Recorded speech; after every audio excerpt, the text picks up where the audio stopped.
Today, Lego City Space Ride Amusement Truck 60313. Found this on clearance for $16. And it looks like it's got a whirligig. Looks like the glue on this box is about to give out. You stick a marker in that one. Let's crack it open. Tabs say this side, but the box says this side. Easy as. 2 instruction books, 4 normal bags, and the rails, plus a sticker sheet. Beep, beep, beep, beep. So this is what we look like without stickers. A sticker sheet has 6. The license plate references the set number. And we don't start putting stickers on until the end of the first book. That's step 47. There's this booth that includes this tile. I thought at first it was going to be a sticker. At least that one is out of the way. Let's get these on and finish the build.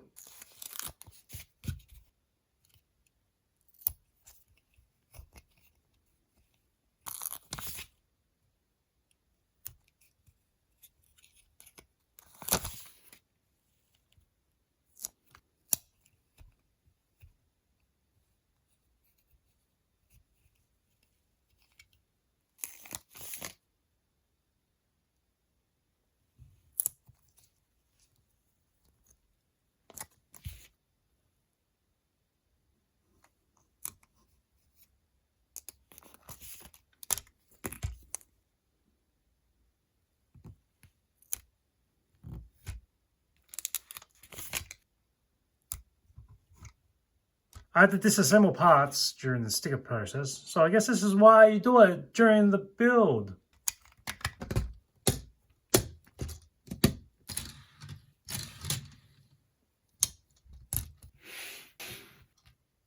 Now that's the whole build done. Semi at the front and the crank at the back. Once you do this, you get this all spinning around. I believe this thing is a generator to help the machine actually run while it's in carnival mode. Unplug it. There's a little hitch at the back of the semi here. We have 3 minifigures. This person helps run the park, and they're at the ticket booth. A very shiny jacket they have, with headgear that looks like an alien bug. Very snug. In happy mode.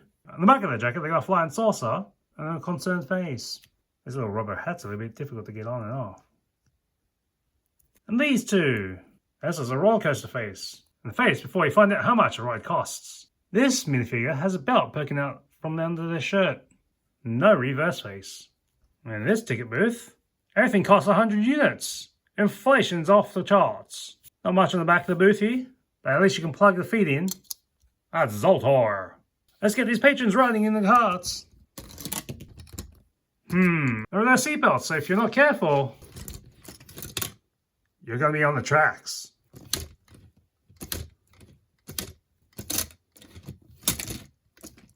We have stairs leading up to the ride. So when you're done with your ride, you can pop off on your way to find the sick bucket. That's still about wobbly. So we've got the crank on the end and spinning the cog, which spins the ride. There's a bit of a tricky one to maneuver. As I wind the crank on this side, stability is an issue because it keeps lifting this side up, and I'm trying to hold this stable. There's nowhere else for my hands really to hold other than maybe the center. And even then, that feels off. But now it makes me work on the lateral motion. Well, the authorities have found us out. Now we have to pack up and go to the next town over.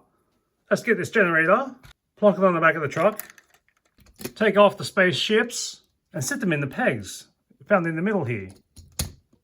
They don't click, they just sit. Pop the track off. Get these aliens to sit on the side here. Fold down these arms. Fold up that ladder at the back. Flip these around. Flip the legs up. Connect the track to these brackets. Ticket booth goes on the end. Let's hitch it back. Let's jump in the cab. And we're off! Now, when we're in the skipping town phase, this is your profile, which really isn't any wider than this truck. So each of these spaceships have a blast on the front, a hook on the front, jets on the back, some lights. That's the hook to catch onto the spinning mechanism, and these track wheels.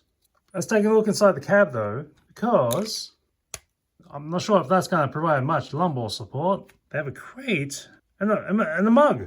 Probably a hole around a spare tooth in this crate, as well as a wig for the road. Let's get back in.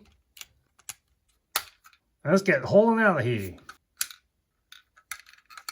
That's a nice detail on the side here for the little steps to get into the cab.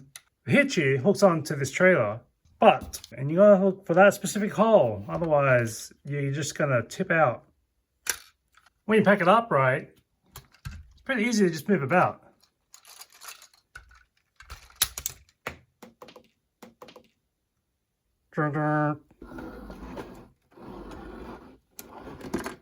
This one you can store back in a box in case you want to just leave it as is instead of pulling it apart or finding some other space. It may bulge out a little, but otherwise it's in there.